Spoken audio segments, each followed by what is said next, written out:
Hello student, मागच्या तासामध्ये किंवा मागच्या लेक्चरमध्ये आपण आंतरराष्ट्रीय व्यापाराचा अर्थ, व्याख्या आणि व्याप्ती या ठिकाणी पाहिलेले आहे.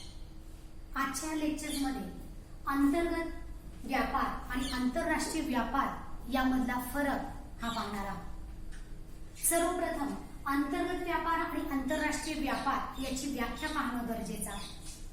अंतर्गत व्यापार म्हणजे काय की देशाच्या भौगोलिक सीमेच्या आतमध्ये जो काही व्यापार किंवा व्यवहार केला जात असतो त्याला अंतर्गत व्यापार असं म्हटलं जातं. आणि आंतरराष्ट्रीय व्यापार म्हणजे काय की दोन देशांमध्ये वस्तू आणि सेवा यांचा जो काही व्यापार किंवा व्यवहार केला जात असतो त्याला आंतरराष्ट्रीय व्यापार असं म्हटलं जात असतं.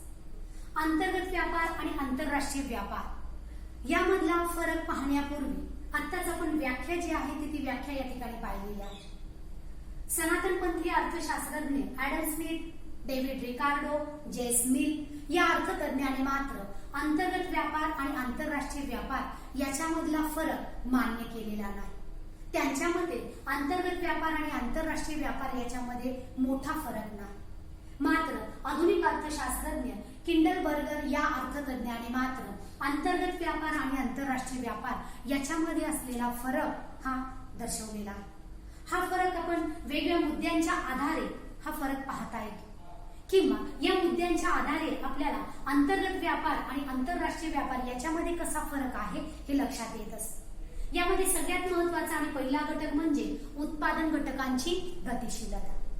वस्तू आणि सेवा उत्पादित करत असताना भूमी, श्रम, भांडवल, संयोजक या चार उत्पादन घटकांची गरज असते. या उत्पादन घटकांच्या साहाय्याने वस्तू आणि सेवा यांची निर्मिती होत असते. आता गतिशीलता म्हणजे काय की एक घटक दुसऱ्या ठिकाणाहून जाणं किंवा येणं म्हणजे त्या घटकाची गतिशीलता. उत्पादन घटकामध्ये भूमी हा घटक गतिशील नाही, मात्र भांडवल आणि श्रम हे दोन उत्पादन घटक मोठ्या प्रमाणात गतिशील आहेत. अंतर्गत व्यापाराचा जर विचार केला तर या अंतर्गत व्यापारामध्ये जो काही व्यापार किंवा व्यवहार होतो तर तो देशातल्या देशामध्ये होत असल्यामुळे श्रम आणि भांडवल या उत्पादन घटकांची गतिशीलता मोठ्या प्रमाणात असते.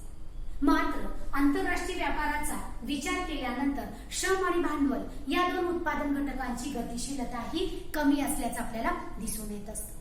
कारण एका देशातून दुसऱ्या देशामध्ये जाणं, तिथे गेल्यानंतर त्या देशाची असणारी भाषा असेल, संस्कृती असेल, रूढी असतील, परंपरा असतील तर या विविध गोष्टींमध्ये भिन्नता असल्याचं आपल्याला जाणवतं. म्हणून उत्पादन घटकांचा विचार केल्यानंतर अंतर्गत व्यापारामध्ये उत्पादन घटकांची गतिशीलता ही अधिक असते, मात्र आंतरराष्ट्रीय व्यापारामध्ये उत्पादन घटकांची गतिशीलता ही अधिक असते. दुसरा महत्वाचा फरक जो आहे तो म्हणजे चलनातील भिन्नता. अंतर्गत व्यापार जो काही केला जातो तर या अंतर्गत व्यापारामध्ये चलन पद्धत ही एकच असते, याच्यामध्ये भिन्नताही नसते. उदाहरणार्थ भारतामध्ये व्यापार किंवा व्यवहार करत असताना रुपया हे चलन वापरलं जात असते. म्हणजे अंतर्गत व्यापारामध्ये चलनातील भिन्नताही नसते. म्हणजे कुठे गेल्यानंतर वस्तू आणि सेवांची जी काही किंमत आहे तर ती किंमत रुपयामध्येच व्यक्त केली जात असते. मात्र आंतरराष्ट्रीय व्यापाराचा जर विचार केला तर आंतरराष्ट्रीय व्यापारामध्ये चलनामध्ये भिन्नता ही दिसून येते. जगातील बहुतांश देशांनी अपरिवर्तनीय कागदी चलन पद्धतीचा स्वीकार केलेला आहे. त्यामुळे वेगवेगळ्या देशांमध्ये चलन जे काही वापरलं जातं तर त्याच्यामध्ये भिन्नता असल्याचं आपल्याला जाणवतं. अमेरिकेमध्ये डॉलर हे चलन वापरलं जातं, जर्मनीमध्ये मार्क हे चलन वापरलं जातं, इटालीमध्ये लिरा हे चलन वापरलं जातं, अरब देशांमध्ये दिनार हे चलन वापरलं जातं. अशा वेगवेगळ्या देशांमध्ये जे काही चलन वापरलं जातं तर ते चलन भिन्न भिन्न असतं. मग आंतरराष्ट्रीय व्यापार किंवा व्यवहार करत असताना वस्तू आणि सेवांची देवाणघेवाण करत असताना चलनामधील विनिमय दर ठरवावा लागतो. हा जो काही विनिमय दर आहे तर हा विनिमय दर ठरवणं आणि त्याच्या साह्याने मग त्या विनिमय दरानुसार वस्तू आणि सेवांची आयात निर्यात केली जाते. उदाहरणार्थ चलन रुपया जे आहे तर त्या रुपया बरोबर डॉलर यांचा विनिमय दर ठरवत असताना $1 बरोबर किती रुपये हा जो दर ठरवला जातो त्याला विनिमय दर असं म्हटलं जातं. म्हणजे अंतर्गत व्यापारामध्ये चलनातील भिन्नता नसते, मात्र आंतरराष्ट्रीय व्यापारामध्ये चलनाची भिन्नता मोठ्या प्रमाणात दिसून येते. पुढचा महत्वाचा फरक जो आहे तर तो म्हणजेच राष्ट्रीय धोरण. प्रत्येक देशामध्ये जे काही राष्ट्रीय धोरण असतं तर ते राष्ट्रीय धोरण आखत असताना त्या देशातील विविध गोष्टींचा विचार या ठिकाणी केला जातो आणि त्यानंतर चलनविषयक धोरण असेल, राजकोषीय धोरण असेल, कामगार विषयक धोरण असेल, व्यापार विषयक धोरण असेल तर ही धोरणं ठरवली जातात, त्याला राष्ट्रीय धोरण असे म्हणतात. अंतर्गत व्यापारामध्ये राष्ट्रीय धोरणामध्ये एक वाक्यता किंवा एकसारखी राष्ट्रीय धोरण असतात, त्यामध्ये भिन्नताही नसते. मात्र आंतरराष्ट्रीय व्यापाराचा जर विचार केला तर राष्ट्रीय धोरणामध्ये भिन्नता ही असल्याचं दिसून येतं. आंतरराष्ट्रीय व्यापारामध्ये उदाहरणार्थ भारताचा अमेरिका, जर्मनी, जपान, ऑस्ट्रेलिया या वेगवेगळ्या देशांबरोबर व्यापार किंवा व्यवहार करत असताना त्या देशातील राष्ट्रीय धोरण जे आहे तर त्या राष्ट्रीय धोरणानुसार सर्वसाधारणपणे आयात निर्यात विषयक धोरण हे ठरवावं लागतं. पुढचा महत्वाचा फरक म्हणजे बाजारपेठेतील भिन्नता. आता बाजारपेठ म्हणजे काय की ज्या ठिकाणी वस्तू आणि सेवांची खरेदी विक्री केली जाते त्याला आपण बाजार किंवा बाजारपेठ असं आपण म्हणत असतो. मग या बाजारपेठेमध्ये अंतर्गत व्यापारामध्ये बाजारपेठेमध्ये भिन्नता असल्याचं आपल्याला जाणवत नाही. भारतामध्ये व्यापार किंवा व्यवहार करत असताना चलन पद्धती एकच आहे, त्याचबरोबर जे काही मोजमाप केलं जात असतं तर मापन पद्धती, वस्तू आणि सेवांची मापन पद्धती एक असते. त्याचबरोबर लोकांच्या आवडीनिवडी, गरजा या ज्या काही आहे तर या साधारणतः समान असतात. मात्र आंतरराष्ट्रीय व्यापाराचा जर विचार केला तर आंतरराष्ट्रीय व्यापारामध्ये बाजारपेठेमध्ये भिन्नता जी आहे तर ती भिन्नता मोठ्या प्रमाणात दिसून येत असते. America, Germany, Japan, Australia, England या वेगवेगळ्या देशांमध्ये सर्वसाधारणपणे मोजमापाच्या ज्या काही पद्धती आहेत, मापनाच्या पद्धती, वस्तूच्या पद्धती आहेत तर त्यामध्ये भिन्नता असल्याचं आपल्याला जाणवतं. पुढचा महत्वाचा फरक जो आहे तो राजकीय संस्थांमधील भिन्नता. राजकीय ज्या काही संस्था असतात तर त्या राजकीय संस्था अंतर्गत व्यापारामध्ये एकच असतात, त्याच्यामध्ये भिन्नताही नसते. त्यामुळे अंतर्गत व्यापारामध्ये किंवा अंतर्गत व्यापार करत असताना वेगवेगळ्या प्रकारच्या अडचणी या ठिकाणी जाणवत नाही. त्याचबरोबर राष्ट्रीय धोरण सुद्धा एकच असतं. मात्र आंतरराष्ट्रीय व्यापाराचा जर विचार केला तर आंतरराष्ट्रीय व्यापारामध्ये राष्ट्रीय धोरणं जी असतात वेगवेगळ्या देशांची तर ती भिन्न भिन्न असतात. त्याचबरोबर राजकीय संस्था ज्या काही असतात तर त्या राजकीय संस्थांमध्ये भिन्नता असल्याचं आपल्याला जाणवतं आणि हा मोठा फरक अंतर्गत व्यापार आणि आंतरराष्ट्रीय व्यापार याच्यामध्ये दिसून येत असतो. पुढचा महत्वाचा फरक म्हणजेच नैसर्गिक व भौगोलिक भिन्नता. प्रत्येक देशामध्ये नैसर्गिक भिन्नता व भौगोलिक भिन्नता ही दिसून येत असते. उदाहरणार्थ भारताचा जर विचार केला तर नैसर्गिक आणि भौगोलिक जी परिस्थिती आहे तर त्या परिस्थितीच्या आधारावर भारतामध्ये कृषी माल किंवा शेतमाल याचं उत्पादन मोठ्या प्रमाणात केलं जातं आणि या शेतमालाची निर्यात ही मोठ्या प्रमाणात केली जात असते. का? कारण कृषीसाठी किंवा शेतमालाचं उत्पादन करण्यासाठी आवश्यक ती नैसर्गिक आणि भौगोलिक परिस्थिती ही अनुकूल असल्यामुळे त्याच्यावर आधारित वस्तू आणि सेवांचं मोठ्या प्रमाणात उत्पादन केलं जातं आणि त्याची निर्यात केली जाते. आणि ज्या वस्तू आणि सेवांचं उत्पादन करणं हे अशक्य आहे, खर्चिक आहे किंवा भौगोलिक आणि नैसर्गिक परिस्थितीच्या अभावी त्या वस्तू आणि सेवांचं उत्पादन करता येत नाही, अशा वस्तूंची मोठ्या प्रमाणात आयात ही आंतरराष्ट्रीय व्यापारामुळे करता येणं शक्य होत असते.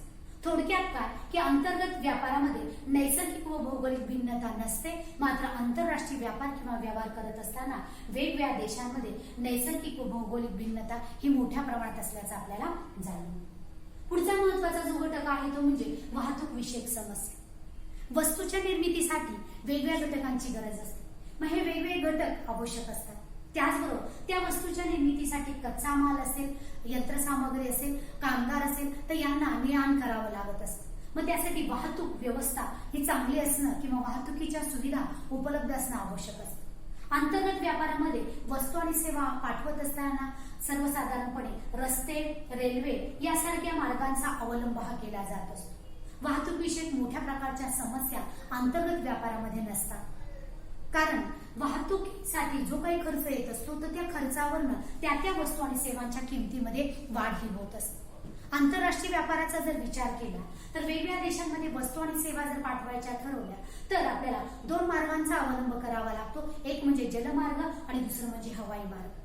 जलमार्गाच्या साहाय्याने वस्तू आणि सेवा पाठवताना जास्त वेळ या ठिकाणी किंवा कालावधी जास्त लागत असतो, त्यामुळे वाहतूक विषयक समस्या ही निर्माण होत असते. आणि हवाई मार्गे जर त्या वस्तू आणि सेवा पाठवायच्या जर ठरवलं तर ते खर्चिक असतं आणि जेवढ्या प्रमाणामध्ये वाहतुकीसाठी खर्च जसजसा वाढत जातो तसतस त्या वस्तू आणि सेवांच्या किमती या वाढतात आणि किंमत वाढल्यामुळे साहजिकच त्या वस्तू आणि सेवांच्या मागणीवर या ठिकाणी परिणाम होत असतो. थोडक्यात काय की अंतर्गत व्यापार आणि आंतरराष्ट्रीय व्यापार याच्यामध्ये विचार जर केला तर अंतर्गत व्यापारामध्ये वाहतूक विषयक समस्या कमी असतात, मात्र आंतरराष्ट्रीय व्यापारामध्ये वाहतूक विषयक समस्या मोठ्या प्रमाणात असल्याचं आपल्याला जाणवलं.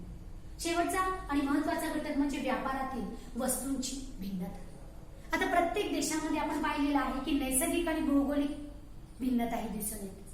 त्यामुळे प्रत्येक देश सगळ्याच प्रकारच्या वस्तू आणि सेवांच्या बाबतीमध्ये स्वयंपूर्ण असतोच असं नाही. त्याला कुठल्या ना कुठल्या प्रकारच्या वस्तू आणि सेवांसाठी इतर देशांवर अवलंबून राहावंच लागत असतं. त्याचबरोबर प्रत्येक देशामध्ये लोकांच्या आवडीनिवडी असतील, चालीरीती असतील, आरोग्य असेल तर हे या थोड्या थोड्या प्रमाणामध्ये भिन्नता आपल्याला दिसून येत असते. त्यामुळे त्या त्या देशामध्ये सर्वसाधारण त्या विविध प्रकारच्या वस्तू आणि सेवांची निर्मिती केली जाते, त्याचा वापरही केला जात असतो. अंतर्गत व्यापाराचा जर विचार केला तर वस्तूंची भिन्नता जी आहे तर ती भिन्नता मोठ्या प्रमाणात असल्याचं आपल्याला जाणवत नाही. कारण लोकांच्या आवडीनिवडी, पसंती असतील, त्यानंतर गरज असेल तर या सारख्याच असतात. त्यामुळे अंतर्गत व्यापारामध्ये यामध्ये भिन्नता दिसून येत नाही. मात्र आंतरराष्ट्रीय व्यापाराचा जर विचार केला तर त्या त्या देशातील संस्कृती असेल, चालीरीती असतील, रूढी असतील, परंपरा असतील, आवड निवड असेल तर ही भिन्न असल्यामुळे आंतरराष्ट्रीय व्यापारामध्ये वस्तूंच्या भिन्नता ही मोठ्या प्रमाणात असल्याचं आपल्याला जाणवतं. थोडक्यात काय की अंतर्गत व्यापार आणि आंतरराष्ट्रीय व्यापाराचा विचार केल्यानंतर या विविध जे काही मुद्दे आहेत तर या विविध मुद्द्यांच्या आधारे आपल्याला अंतर्गत व्यापारात आणि आंतरराष्ट्रीय व्यापारातील फरक जो काही आहे तर तो फरक आपल्याला जाणवतो. यानंतरचं माहिती जी आहे तर ही माहिती पुढच्या लेक्चरमध्ये दिली जाईल. थँक्यू.